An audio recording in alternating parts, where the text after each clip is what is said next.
On entend en France en ce moment, je dirais, sur le plan politique ou même réglementaire, des orientations de plus en plus fortes sur des obligations à prendre en compte la morale, l'éthique, des dispositions qui ne relèveraient pas complètement de la loi, mais de dispositifs qui assuraient que, semble-t-il, des comportements des acteurs, je dirais, permettraient la réalisation du droit lui-même, dit-on, en tout cas de la souplesse. Je vous propose qu'on rentre dans le vif du sujet d'un coup. Alors, on parle beaucoup d'éthique, de compliance, de ces dispositifs ou de ces, je dirais, ces concepts peut-être. Est-ce que, Monsieur Lamoureux, vous pourriez peut-être nous donner quelques indications sur ce qu'est cette éthique dans l'entreprise, la compliance, de quoi parle-t-on en fait finalement ? Alors, moi j'aimerais bien justement de quoi parle-t-on et de faire une différence entre la conformité, ce qu'on appelle la compliance, qui est pour une entreprise le respect des lois. Oui, une entreprise respecte les lois, les réglementations, les conventions internationales. Bon, je crois qu'il est un peu difficile, même si on se croit équipé d'un coyote, de rouler à 180 sur l'autoroute. Non, on roule à 130 et on respecte la limitation de vitesse. Et puis, il y a une autre dimension qui est, que vous avez évoquée d'ailleurs, qui est la morale. Alors, qui dit le bien, le mal, avec un grand B, un grand M, c'est de façon un peu dogmatique, universelle. Et je ne pense pas, et comme Comte Sponville, je dirais, non, le capitalisme n'est pas moral, il est amoral. On est dans le domaine de la technique, c'est ce qui appartient à l'entreprise. Et par contre, la morale, et j'ai ma morale, comme nous avons tous notre morale, et ça, on va la partager dans un parti politique, dans une église, dans une ONG, dans une association. Mais je pense que ce n'est pas du tout le même niveau de compréhension du monde entre ma préoccupation d'individu et puis celle de l'entreprise. Or, et vous le signalez, émerge cette nouvelle concept, cette nouvelle réflexion sur l'éthique. Et si vous me permettez, même on peut discuter éthique, éthikos, morale, morales, latin, grec. Non, concrètement, de façon pratique, je pense que l'entreprise est confrontée à ce nouvel environnement dans lequel il n'y a pas que la loi, parce qu'il y a des soft laws, le droit mou, et ça, Jean-Claude, on sera content de vous entendre. Mais et puis des hétérogénéités de lois, des contradictions, un monde, l'extraterritorialité, et puis de nouvelles exigences sociales, sociétales, dans un monde en mutation. Et là, l'entreprise doit mettre en œuvre l'éthique. Et c'est quoi en mot ? L'éthique, c'est les arbitrages que doit faire l'entreprise et chaque salarié, et je crois que c'est pour ça, chaque collaborateur de l'entreprise, entre les exigences multiples de l'actionnaire, lui qui investit, du client, et ça c'est important, mais aussi des salariés, et puis de la société civile, et puis des fournisseurs. Et en fait, nous sommes dans un monde où la loi ne dit pas tout, parce que la loi n'est pas toujours très claire, elle est parfois hétérogène, parfois imparfaite.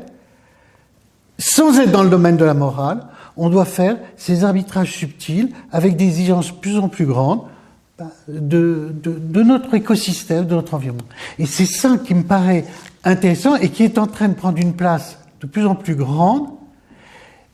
Et si je permets, je voudrais ajouter, ce qui est en train de se passer, ce que nous sommes en train de vivre, c'est, alors, bien entendu, les grandes mutations géopolitiques, économiques, sociologiques, mais ça, bon, on connaît, tout le monde, je dirais, voit à peu près de quoi il s'agit. Transformation technologique gigantesque. Et c'est pas simplement le big data, c'est pas simplement le Google et l'informatique. C'est vraiment la transformation numérique, l'intelligence artificielle qui est en train d'émerger de plus en plus. Cher Dominique, sur la compliance, je pense qu'il faut réfléchir quelques instants parce que le trouble vient aussi de la polysémie du vocabulaire et de la difficulté de se situer sur ces questions.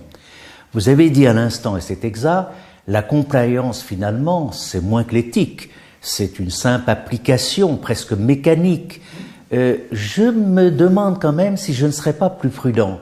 Et je trouve que la compliance, pour moi, est une approche beaucoup plus complexe du droit et utile par les temps présents. Utile en ce sens que je pense qu'on ne peut pas rester enfermé dans le monde du droit pour parler de l'effectivité. Il faut se préoccuper d'anticiper sur beaucoup de questions et de suivre l'application. Et pour moi, la compliance, c'est une sorte de changement du temps au regard des normes, Je crois beaucoup à l'anticipation. Pourquoi? Parce que pour éliminer de très mauvaises pratiques, le harcèlement, l'utilisation des personnes comme des marchandises, il faut anticiper. Et au fond, l'entreprise elle-même est bien placée sur des questions qui concernent par exemple la santé mentale au travail. C'est en amont qu'il faut discuter de tout cela. C'est l'entreprise qui doit mettre en œuvre des procédures, même si le droit dur reste et l'État a un rôle. Et moi, le sentiment que j'ai, c'est qu'avec la compliance, premier constat, nous amplifions, nous changeons la conception de la norme. C'est plus complexe et c'est aussi sans doute plus proche de la common law. Ne nous cachons pas la face, en réalité, beaucoup de concepts du monde contemporain sont des concepts anglo-saxons, d'esprit et de culture anglo-saxonne, et nous avons du mal à les acculturer. Dernière chose que je voulais dire, je pense que quand même pour cette question de compliance, il faut aussi éviter de l'utiliser pour remettre en cause le droit d'une façon inutile et dangereuse. La compliance, ce serait le droit pratiqué uniquement par des cabinets, par des organes qui répondent la bonne parole et de bonnes nouvelles, et on se complaît dans une vision euphorique du droit qui n'est pas la vision réelle. Il faut constater que la crise, elle est forte, elle est majeure. Et cette espèce de recul du citoyen par rapport à l'engagement, par rapport à ses élus, par rapport à ses représentants, est quand même très impressionnant. Donc, d'où l'importance de réfléchir à ce sujet et peut-être de demander aux entreprises d'être un peu plus présentes sur le marché des idées. Il y a un marché des idées avec une offre, une demande. Moi, je trouve que les entreprises devraient être plus présentes sur ce marché des idées, prenant conscience de ces nouveaux environnements, je répète, géopolitiques, géoéconomiques, mais surtout technologiques. Et je pense que c'est important de prendre conscience du fait qu'il n'y a pas antinomie. Il n'y a pas d'un côté celles et ceux qui voudraient l'application des normes internationales, un droit dur, et de l'autre celles et ceux qui agiraient avec des normes molles. C'est faux. Nous devons tous nous réunir pour mettre en œuvre les valeurs et les normes que nous avons créées à une époque, notamment la fin de la Seconde Guerre mondiale, où, il faut bien le dire, certains consensus ont existé qui ne le seraient plus maintenant. Je voudrais relever que, notamment, Kofi Annan a fait ce constat que je partage totalement. Qu'allons-nous faire en présence d'États dont les capacités diminuent, pour ne pas dire des États voyous? Qu'allons-nous faire parce que l'État de droit dépend des États et aussi de la souveraineté? Le grand défi pour nous maintenant, c'est de concilier une capacité étatique amoindrie, diminuée, dans beaucoup de régions du monde. Et nul ne peut se considérer comme non concerné par ces questions, même les pays industrialisés, développés et les démocraties. Et nous devons réfléchir aussi à ce rôle que nous devons donner aux entreprises, mais aussi aux autres parties prenantes qu'il faut bien sûr mettre en valeur, les groupements patronaux et syndicaux, les ONG, tout en étant conscient de la complexité des choses et qu'il n'y a dans nul horizon diable et ange séparés. Nous retrouvons des jeux très compliqués et qui peuvent changer. En bref, je crois que nous ne pouvons pas échapper à une synergie entre le droit dur, dit dur, qui souvent est inappliqué, car dans certains pays, l'hypertrophie normative et législative va à l'encontre de l'effectivité du droit.